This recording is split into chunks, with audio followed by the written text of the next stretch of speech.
This is now day 20 of the war in Ukraine, and to go through developments with me, I'm joined by defence and security analyst Michael Clarke. Now, we haven't seen much movement, have we, from Russian forces over the last week, but it's clear something's happening in Kiev. We've seen heavy shelling there. Yes, Kiev has suffered some rocket attacks, and that's the first of what might turn out to be rather more.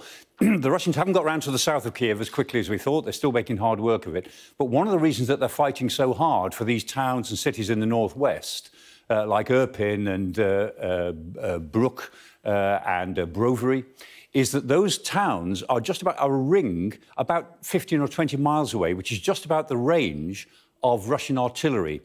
And once they go past those towns, they can bring their big howitzers in, not the rockets, but the howitzers, and they can threaten to just reduce Kiev with good old-fashioned artillery shells. That's what the battle is really all about up in the northwest. Yeah, and then when you look at the other advance of the Russian forces, we can see the north and south now, but they're not quite joined up, are they? So obviously it's clear that's the strategy now. Of course, they want to join up these areas because they want their armies to unite, but they've got to go further west than that, because what they want to try to do is actually encircle the Ukrainian armies, and to do that, they've actually got to get outside of them. So they've still got a bigger job to do to literally move up from south to north, somewhere west of where they now are. That would be quite a big job. And ultimately, they've got to move up the valley of the Dnieper, and they've got to do something about Dnipro. That would be a real problem for them.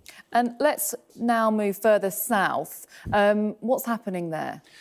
Yes, Mykolaiva. Mykolaiva is the gateway to Odessa.